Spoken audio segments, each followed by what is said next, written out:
Hello everyone and welcome to my YouTube channel. आज हम बात करेंगे मॉडल वर्ब्स के बारे में कि हमारे पास मॉडल वर्ब्स क्या होते हैं। So the very first thing which comes is to know about the definition of modal verb. हमें पहले जानना चाहिए मॉडल वर्ब की डेफिनेशन को। तो मॉडल वर्ब हमारे पास जो हेल्पिंग वर्ब है उससे डिफरेंट होता है। अब हेल्पिंग वर्ब जो हमारे पास होते हैं वो मदद करता है, हेल्पिंग वर्ब हमारे पास मदद करता है वर्ब का, और जो मॉडल वर्ब्स होते हैं वो हमें कुछ और दिखाता है। एक्चुअली जो मॉडल वर्ब होते हैं ये हमारे पास एक वर्ब होता है, और अ वर्ब दैट शोज जो हमें दिखाता है नेसेसिटी, मतलब जरूरत, possibility, permission,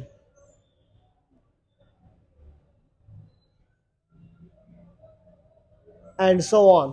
means that modal verb हमारे पास एक वर्ब होता है जो हमें परमिशन दिखाता है, पॉसिबिलिटी दिखाता है, रिस्पॉन्सिबिलिटीज दिखाता हो, you know these kind of things जब हमें दिखाता हो तो आपने इसको कह देना है मॉडल वर्ब। अब जब मॉडल वर्ब्स का कंसेप्ट तो क्लियर हो गया कि मॉडल वर्ब्स हमारे पास ज़रूरत, पॉसिबिलिटी, इम्कानात, परमिशन, इजाज़त किसी से लेना, समथिंग लाइक। सो अब बात कर रहे हो आप एबिलिटीज़ की, एबिलिटी भी दिखाता है हमें।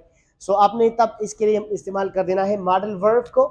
अब मॉडल वर्ब का जो स्ट्रक्चर हमारे पास है, प्रेजेंट का जो स्ट्रक्चर है वो आप फ्यूचर ही में इस्तेमाल कर सकते हो। मतलब जो स्ट्रक्चर हम प्रेजेंट में इस्तेमाल कर देते हैं वो वही स्ट्रक्चर आप फ्यूचर में भी इस्तेमाल कर लो, that's not a big deal. तो मतलब आप इस्तेमाल कर सकते हो। तो जो प्रेजेंट और फ्यूचर में मॉडल वर्ब का स्ट्रक्चर है वो कुछ इस तरह है कि आपने पहले लगा देना है सब्जेक्ट, सब्जेक्ट के बाद एम वी का मतलब मॉडल वर्ब, और मॉडल वर्ब के बाद आप लगाओगे पास्ट वर्ब और इसके साथ ऑब्जेक्ट ही लगाओगे। अब ये स्ट्रक्चर बन जाएगी मॉडल वर्ब की, और मॉडल वर्ब का जो ये स्ट्रक्चर है ये आप प्रेजेंट में भी इस्तेमाल कर सकते हो और फ्यूचर में भी इस्तेमाल कर, मतलब प्रेजेंट और फ्यूचर का जो स्ट्रक्चर है मॉडल वर्ब का वो सिमिलर ही है।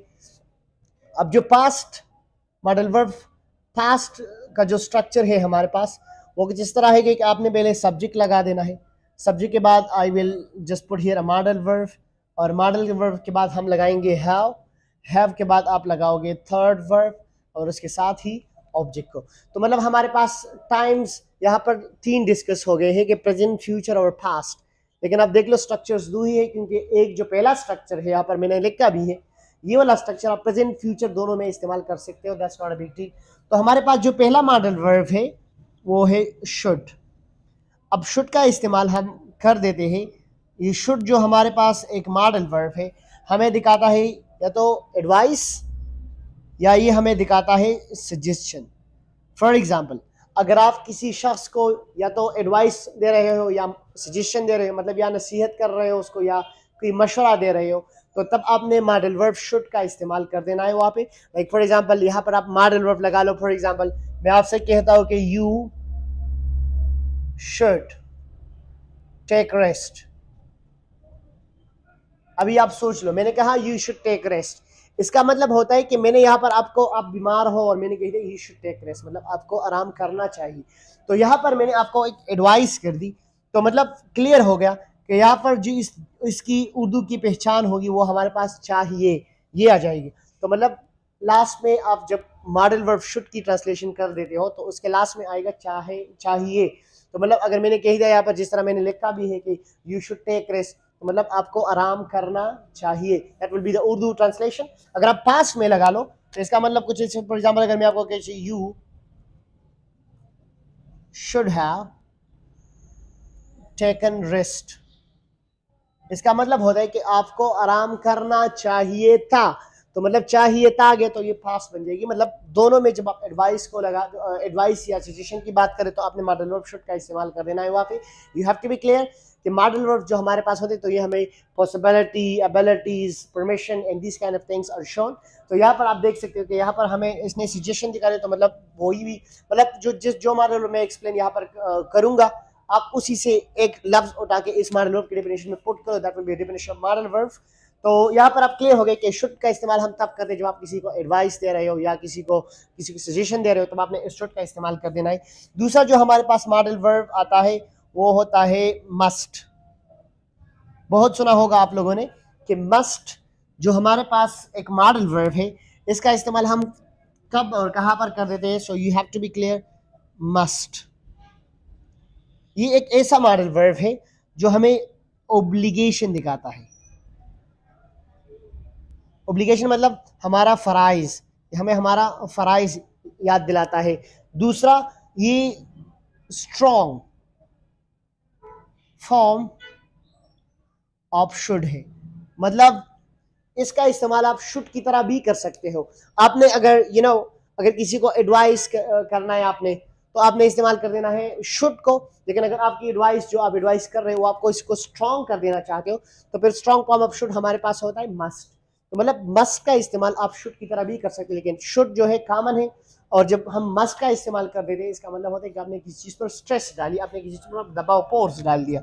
तो इसका उर्दू जिस तरह मैंने कह दिया कि it is the strong form of should, तो इसकी उर्दू पहचान भी कुछ इस तरह है कि चाहिए। लेकिन इस चाहिए से आपने पहले लगा देना है ज़रूर चाहिए। लाइक फॉर एग्जाम्पल, अगर मैं कहूँ कि यहाँ पर अगर मैं शुड को रिमूव कर दूँ, मस्ट लगा लूँ, जिस तरह मैंने कह भी रखे दिस स्ट्रक्चर सब के सब जो मॉडल वर्ब मैं यहाँ पर डिस्कस करूँगा सबके लिए यही स्ट्रक्चर है। तो आप you have to be clear कि अब अगर शुड की जगह आप मस्ट लगा लो, अगर मैं कहूँ कि यू मस्ट टेक रेस्ट, इसका मतलब यही होता है कि आपको ज़रूर आराम करना चाहिए। यहाँ पर यू शुड टेक रेस्ट, आपको आराम करना चाहिए, और मस्ट लगा लिया तो ज़रूर आराम करना चाहिए। तो मतलब ये जो स्ट्रॉन्ग हो गया, तो तब आप मस्ट मॉडल वर्ब को ही लगाओगे। Now this is what the first we have. अब हमारे पास और भी मॉडल वर्ब्स है। कैन हमारे पास एक मॉडल वर्ब है, और कुड भी हमारे पास एक मॉडल वर्ब है। कैन और कुड दोनों जो हमारे पास ये मॉडल वर्ब्स है, अब दोनों क्या दिखाता है, दोनों हम इस्तेमाल करते हैं टू टॉक अबाउट एबिलिटीज। जब आप एबिलिटीज की बात कर रहे हो, जब आप स्किल्स की बात है, मतलब कोई शख्स में जो जब सलाहियत होती है, अगर मैं कहूँ कि मुझ में जो सलाहियत है वो यही है कि मैं टीचिंग कर सकता हूँ, आई कैन टीच, तो मतलब this is my skill, this is my ability that I have. तो मतलब जब जब भी आप स्किल्स और एबिलिटी की बात करें, तो आपने मॉडल वर्ब कैन और कुड का इस्तेमाल कर देना है। अब कैन का मतलब होता है प्रेजेंट, मतलब जब आप प्रेजेंट एबिलिटी की बात करते हो तो आपने तब इस्तेमाल कर देना है कैन को। और जो पास्ट हमारे पास यहाँ पर है, पास्ट का मतलब जो हमारे पास कुड है, कुड का मतलब होता है पास्ट, और पास्ट क्या, पास्ट एबिलिटी। तो मतलब आप कैन का इस्तेमाल अगर आप कर लो, तो कैन हमारे पास इट शोज प्रेजेंट एबिलिटी, मतलब प्रेजेंट में आप कुछ कर सकते हो। तो आपने इसमें फॉर एग्जाम्पल अगर मैं आई कैन टीच, इसका मतलब होता है, उर्दू की पहचान आप कुछ इस तरह करोगे कि आप कहोगे इसको सकता हूँ। जिस तरह मैंने कहा आई कैन टीच इंग्लिश, तो मैं इंग्लिश पढ़ा सकता हूँ। और अगर आप कुड की ट्रांसलेशन करना चाहते हो, तो आपने कुड की ट्रांसलेशन कुछ इस तरह कर देनी कि आपने कहना सकता था, मतलब फॉर एग्जाम्पल अगर मैं कहूँ आई कुड रन, मतलब मैं दौड़ सकता था, but in present I can not run, तो अभी नहीं कर सकता। तो मतलब आपने कुड का इस्तेमाल तब कर देना है जब आप एबिलिटी की बात कर रहे हो और वो एबिलिटी आपकी पास्ट हो, मतलब अभी आप नहीं कर सकते हो काम। और कैन का इस्तेमाल तब कर देना जब आप कोई भी एबिलिटी की बात कर रहे हो और वो एबिलिटी आप में अभी भी होता है, तो आपने तब इस्तेमाल कर देना है कैन का। तो कैन और कुड में यही फर्क है। अब समटाइम्स कुड का इस्तेमाल आप फ्यूचर में कर सकते हो, कुड का इस्तेमाल आप पास्ट में कर सकते हो, कुड का इस्तेमाल आप प्रेजेंट में भी कर सकते हो, लेकिन आपने कंटेंट्स फोकस कर देना है कि अगर सेंटेंस प्रेजेंट में आ रही हो और फिर कुड आ गया, तो मतलब कुड का मीनिंग भी सकता है में आएगा। और अगर सेंटेंस पास्ट में हो, कुड का मतलब फिर पास्ट में हो जाएगी। और अगर सेंटेंस फ्यूचर में हो और कुड आ गया, तो कुड का मीनिंग फिर आप फ्यूचर ही में करोगे। That you should be clear about it कि कुड जो हमारे पास एक ऐसा मॉडल है जो प्रेजेंट पास्ट फ्यूचर इस्तेमाल आप कर सकते हो, that's not a big deal. लेकिन अगर प्रेजेंट और पास्ट की बात है, दोनों में आप फर्क कर रहे हो, तो आपने कह देना कि प्रेजेंट एबिलिटी के लिए हम कैन का इस्तेमाल कर देते हैं और पास्ट एबिलिटी के लिए हम कुड का इस्तेमाल ही कर देते हैं। That should be clear. अब जो हमारे पास मॉडल वर्ब है वो है माइट और दूसरा है मे। दोनों जो हमारे पास मॉडल वर्ब्स है यहाँ पे, ये हमें दिखाता है पॉसिबिलिटीज।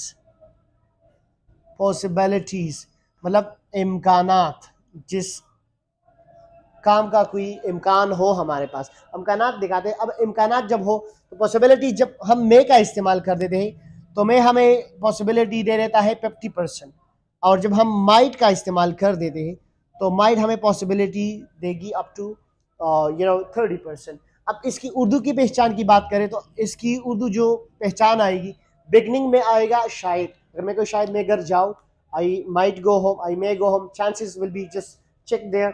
अगर चांसेस हमारे पास 50 हो, आई मे गो होम, अगर चांसेस 30 हो तो आपने कहा आई माइट गो होम।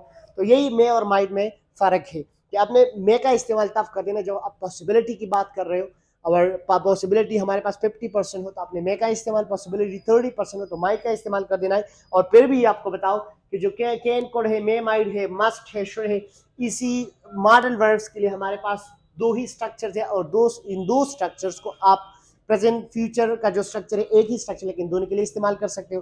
पास्ट का जो स्ट्रक्चर है वो एक ही है और पास्ट के लिए ही इस्तेमाल होगा। That should be clear.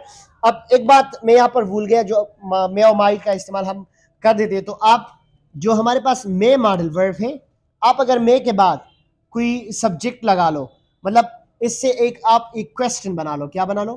Question बना लो। और उस क्वेश्चन के बाद आप लगा लो sign up, interrogation, question mark, मतलब में से जब आप इंट्रागेटिव कर दो, ये जो पॉसिबिलिटी की बात यहाँ पर मैंने कर दी ना, तो ये पॉसिबिलिटी तब दिखा दी जब आप इसको पॉजिटिव स्ट्रक्चर में मतलब इस स्ट्रक्चर में आप लगा लेते हो। अगर आप मॉडल वर्ब को पहले कर दो, सब्जेक्ट को बाद में कर दो, तो फिर ये हमें क्या दिखाता है? इट शोज फॉर एग्जांपल अगर मैं कह दूं कि मे I come in with question mark, अब मे को मैंने पहले लगा दिया, तो ये जो सेंटेंस है ये हमें परमिशन दिखाता है। जिस तरह मैंने डेफिनेशन में लिखा भी है, परमिशन भी हमें दिखाता है। तो यहाँ पर इसने हमें शो कर दी परमिशन। तो अब कहीं पर भी अगर आप इंटरव्यू जाना चाहते हो, अगर आप कहीं एग्जामिनेशन हॉल में एंट्रेंस करना चाहते हो और आप परमिशन ले रहे हो, तो इसमें कम इन ये नहीं कहना, आपने कहना may I come in, because that is the formal way to ask permission from someone. You have to be clear about that. Similarly कहीं पर भी जाओ और आप परमिशन लेना चाहते हो, may I come in, plus knock the door and say may I come in, excuse me, may I come in, may I come in, may I go, may I use mobile phone, these all words and these all sentences the way I mentioned here, आपने इसी का इस्तेमाल permission के लिए कर देना है, और आपने मे को पहले लगा के कर देना है और लास्ट में ये इंटरोगेशन जरूर लगा देनी है। अब अगर मे का इस्तेमाल आप करो लाइक दिस कि मे आई, और let's suppose may you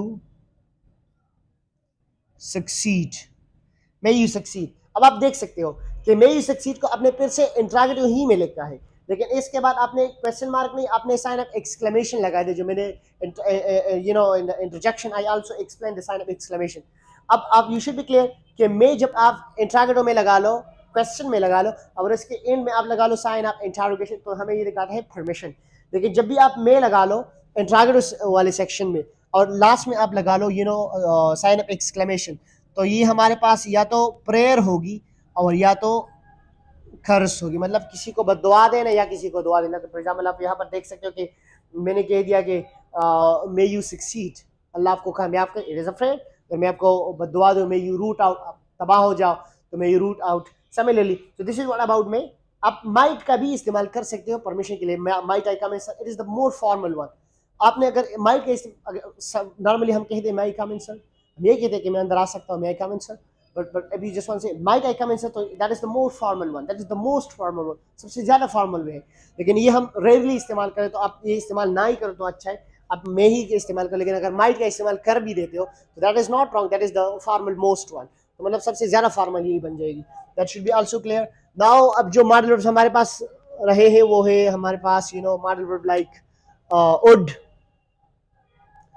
would का इस्तेमाल आप तब करोगे जब आप किसी इमेजिनेशन की बात कर रहे हो, मतलब उट हमें इमेजिनेशन दिखाता है, मतलब अपकमिंग कोई आने वाली चीज़ की बात करें। फॉर एग्जांपल अगर मैंने कह दिया कि आई वुड गो होम, तो मतलब इसमें शुकूक व शुबहात बहुत ज़्यादा है, मतलब मैं घर जाऊँगा, तो यहाँ पर आप देख लो मैं घर जाऊँगा, आई वुड गो होम। या अगर मैं कहूँ कि मैं क्लास ले लूँगा, तो मैं क्लास ले लूँगा, मतलब चांसेस बहुत कम है, तो मैं कह दूँगा I would take class. And one we have will, और विल हमें दिखाता है कंफर्मेशन। अब ये मॉडल वर्ब नहीं है, लेकिन फिर भी मैं यहाँ पर लिख दूँ बिकॉज व्हाटएवर विल बहुत कंफ्यूजेबल है, तो मैं यहाँ पर लिखना चाहूँगा कि विल वुड। तो अब आप देख सकते हो कि अगर मैंने कहा आई विल टेक क्लास, तो मैं क्लास लूँगा, और मैंने कह दिया कि आई वुड टेक क्लास, तो मैं क्लास ले लूँगा। तो ले लूँगा में कोई शक आता है, दैट इज इमेजिनेशन, लेकिन जब विल का इस्तेमाल हम करें तो it shows confirmation. You have to be clear about them. Similarly हमारे पास मॉडल वर्ब हैज़ टू और हैव टू, जो आप स्पीकिंग में इसको हैस्टा और स्पीकिंग में आप इसको हैफ्टा ही कहोगे। अब हैज टू हैव टू हमें क्या दिखाता है? It also shows kind of responsibility, और we can also call it obligation. When you talk about your duty, आप ड्यूटी की बात कर रहे हो, तो आपने इस्तेमाल कर देना है हैज़ टू और हैव टू। फॉर एग्जांपल अगर मैं कहूँ कि I have to go home, मतलब मुझे घर जाना है, तो Urdu identification this will be लेगा, लाइक दिस, लेगा and legi, lenge. These will be the Urdu identification. Lega, legi, lenge. That will be the Urdu identification. Similarly, I think I forgot. Yeah, I did all the identification here. Similarly, यहाँ पर अगर आप Urdu identification की बात करो, so ना है, नी है, ने है. That will be the Urdu. मुझे घर जाना है. I have to go home. I have to go home. Similarly, अब हमारे पास एक और मॉडल वर्ब भी इसी तरह का है. हमने कहा had to. अब had to का आपने कह देना है उर्दू पहचान को जिस तरह नाता. तो और ये हमें ड्यूटी दिखाता है फास्ट टाइम में. आप ड्यूटी की बात कर रहे हो और फास्ट टाइम ड्यूटी की बात कर रहे हो. फॉर एग्जांपल अगर मैं फॉर एग्जांपल लेट्स सपोज बाहर क्लाउड है, you know, and there is cloud outside and I just want to go outside, I just want to go home, because I have to go home, मुझे घर जाना है because it's cloudy outside and I have to go home. लेकिन जब मैं निकल गया और मैंने देखा it's raining outside, बारिश शुरू हो गई, अब मैं कहूँगा क्या यार, oh my gosh, I had to go home, मुझे घर जाना था, means now I cannot, that is my past duty, मतलब मैंने जो अपॉर्चुनिटी थी वो मैंने खो दी, I don't have that opportunity now once more. So तब आपने इस्तेमाल कर देना है have to, sorry had to को, जब you don't have the opportunity, जब आपके पास अपॉर्चुनिटी होती है तब आपने इस्तेमाल कर देना है have to को. You have to be clear. would का इस्तेमाल, will का इस्तेमाल, have to, has to, had to, may, might, could, can and should, must. Everything is clear about modal verb. You have to be clear about modal verb. अब जो मैंने यहाँ पर definition कर दिया कि it is used to talk about suggestion, possibilities, abilities, permission, obligation, duty, confirmation, imagination. तो आप इसी definition में a verb that shows ये सब लगा लो, जो head words उठा लो वो लगा लो. That will be your definition of modal verb. And if you're new to this video, don't forget to subscribe the channel and press the bell icon in order to get notification about the new video. Till then, take care.